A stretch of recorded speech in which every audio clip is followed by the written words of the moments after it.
Nowadays, we forget or take for granted how easy we have it. Have what, you ask? Have anything. How we live comfortably. When we want food, we go to the fridge, the cabinet, or the grocery store. When we want to cook something, we use the microwave, the stove, or the oven. When we want light, we flick a switch. Heat, turn up the thermostat. It's so easy. But living wasn't always this comfortable. Just centuries ago, humans did not live with the same ease that we do today. They had to work with and through nature. Every individual human had to interact with the natural world and directly play a part in the cycle of life that's been forgotten, blinded by humanism. Have you ever asked yourself, what would it be like to live in the past? It's a good question. Let me show you a few things about fire.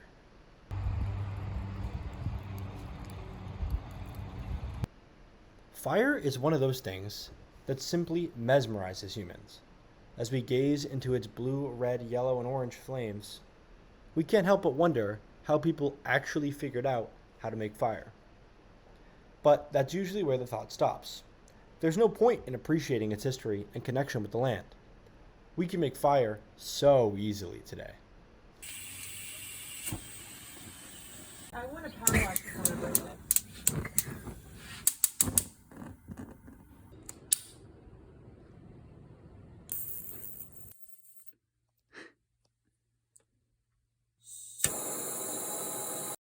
But that's lame and easy. Let's connect with the natural world and make fire the hard way. Well, 3 different hard ways.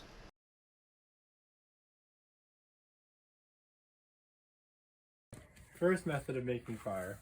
Oh crap. I'm supposed to have flint and steel in my pockets. I'm hopefully underprepared. Give me a moment. Let's get going. So you can see flint and steel. What you want to do is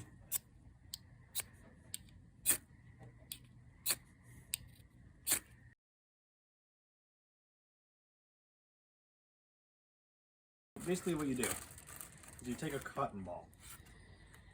Here you can see a cotton ball. And you take Vaseline. This is the hard part to find in nature. You're not going to find single Vaseline in nature, but this is what a lot of survival guys do. You take it and you kind of just mix it around in the Vaseline. You could use tree sap in nature instead. You could. That's a smart thing. And you can see it's very sticky. It's almost just like a candle. So you can put this right in the center there.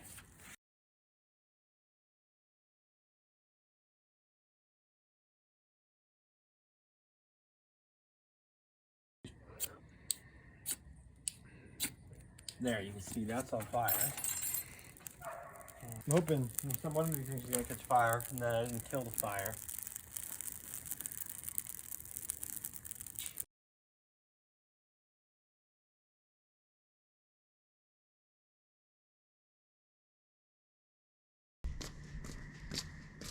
Okay, I'm back.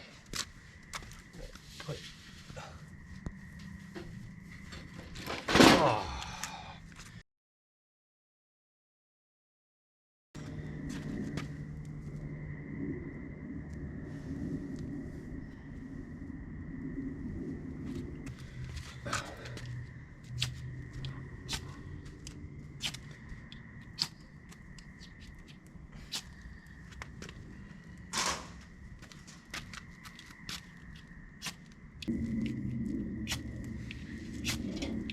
Don't poke it. Do not poke it.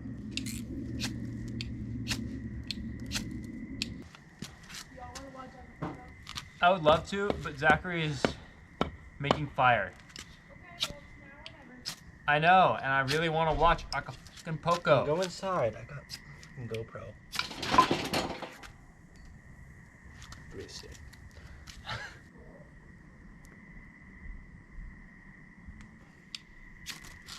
There we go. A little more. Alright, I got these 2 tiny.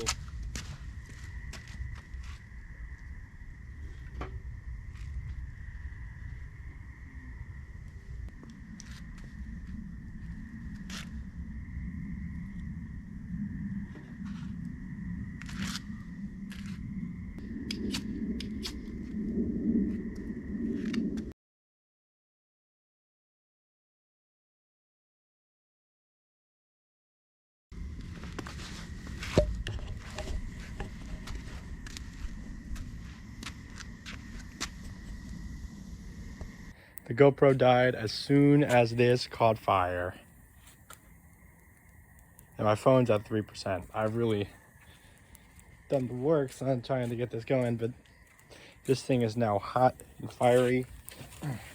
That bottom log. In due time, the rest of this should catch and it should boom, and that's when I'll conserve my battery until then. Yeah, so camera quality is a little terrible, but all the logs are finally working, and it was all started by flint steel. Xxplosive. Then there was flint. All it took was a rock and a little bit of human wonder to create fire. One could argue that perhaps it was pure human intellect that brought this method to be, that humans searched for a fire-making rock. But that carries doubt. Who's to say that a gatherer way back when didn't accidentally drop a flint on the ground as they were walking and saw a spark? How can one conclude that it was human ingenuity and not their connection to the land, their fluidity with the nature around them, that brought this method into existence? Nature might reward those who work with it. Flame was once an unattainable goal, but then there was flint.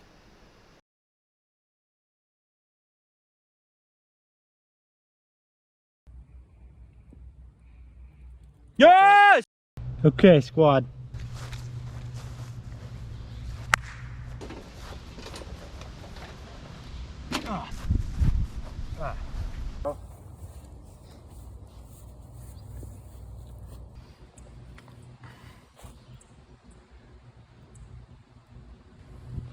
As you can see, we got the double camera set. Well, camera here.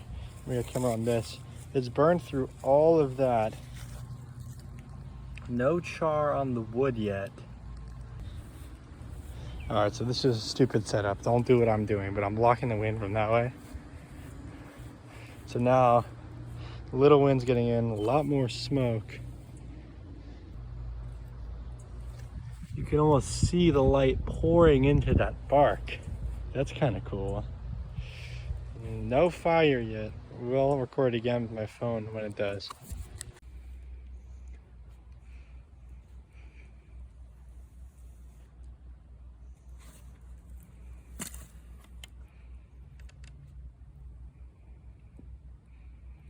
Yes! That's it. Did you get on camera? Yeah! There we go.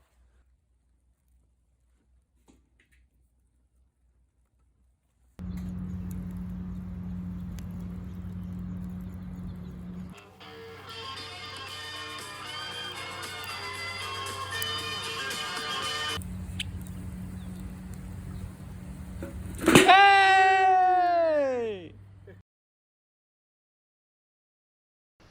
The sun's gift. Imagine a star, a flaming ball of gas, that can transport its flame 93 million miles in less than 10 minutes. A star that, on purpose or on accident, can create a fire or beam so hot that it could cook anything, even the Earth itself. The sun doesn't respond to humanity's need for immediacy. It works, or perhaps governs, the greater Earth. There's a trifecta: the sun, the earth, humanity. They all intertwine, but also all clash. At the end of the day, however, the sun demands gratitude, recognition, and appreciation from its dependents. Otherwise, well, perchance humanity needs to learn where it got its fiery attitude from.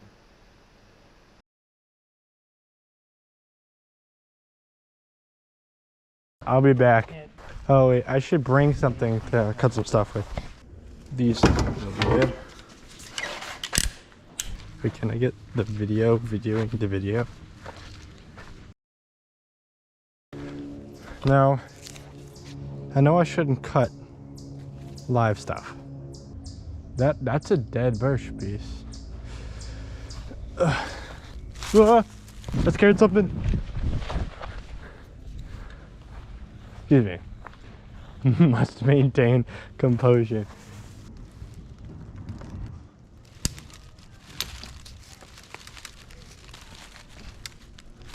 Okay, maybe it's not dead.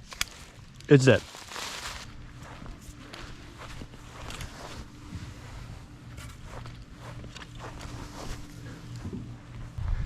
This thing's about a foot and straight.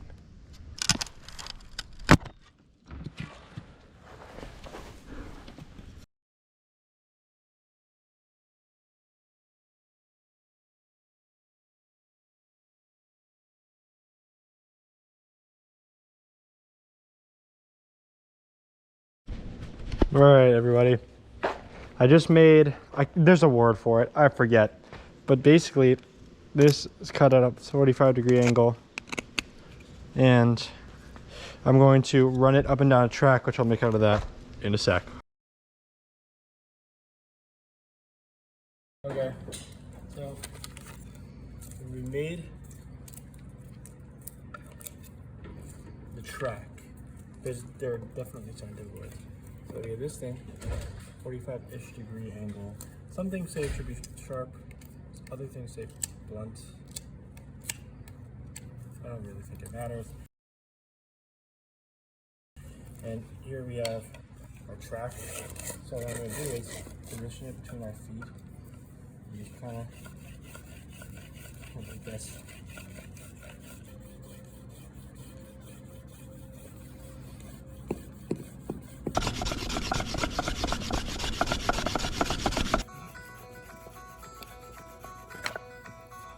There's zero chance that that'll ever become fire. Why you gotta be negative like your first son? Feel how hot that is.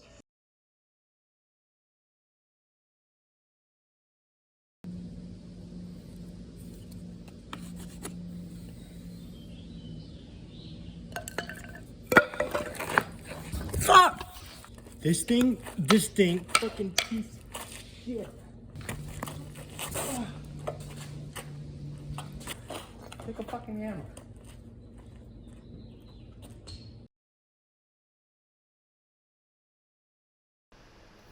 Life took patience. The anger, the difficulty, the exhaustion all led to nothing, at least for me. But it is likely that wood on wood friction, to heat to flame, lit the first fire. Philosophically, it seems right that the labor it took to get there served as a payment for the flame's benefits. If humans desired longevity, it took patience and assiduity to receive it. It took gratitude, appreciation, utilization, and knowledge of the natural world around them. A positive give and take and exchange created fire. Today, it takes little reflection to realize how far our relationship with fire has skewed from that. But as one studies fire, attempting it the old-fashioned way, this appreciation quickly returns. Ancestrally, we are connected to the land. That gratitude and skill is within us, if it need come out. Perhaps it does.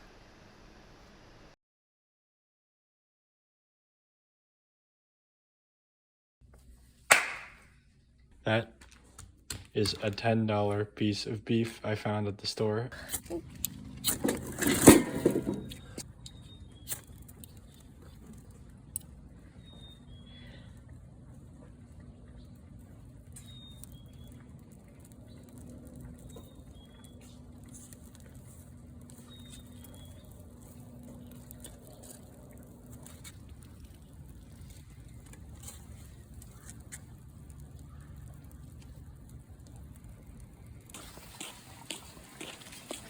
It's a fire. Here's some things to help us out. Because I don't like to touch raw meat. This is going to be actually an interesting setup. See if this will work or not. That's my mom's skepticism, guys.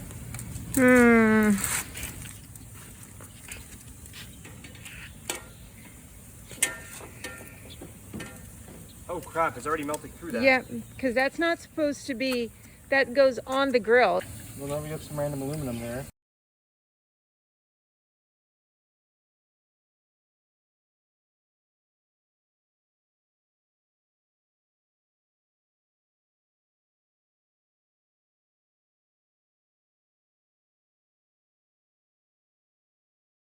the final hurrah here. Clusterfuck of everything. Quickly. There you go. Okay. Wait, is it going? Yes. This thing is done. All right. Couple of minutes. Be gentle. Yeah, all right. Look at that.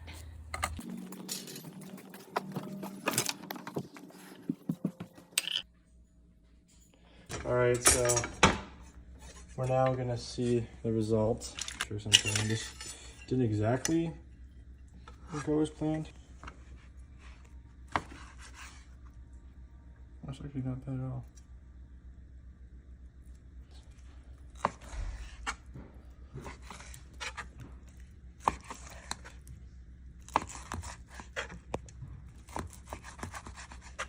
That's there.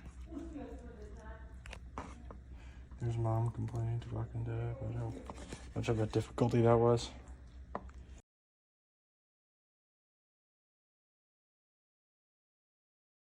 Sandwich now. It's a little soggy, but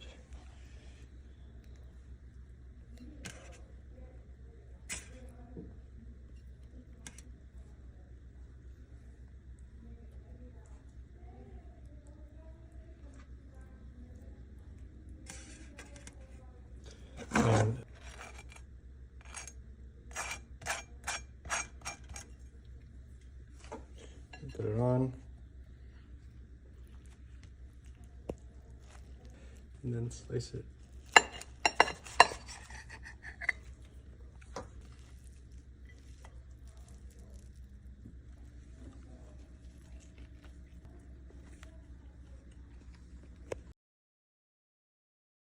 The natural question. Fire feeds the flame, which cooks the food, which feeds us. But we make the flame, from nature of course, which also houses the food and the fire. If everything's from nature, who is nature? Yes,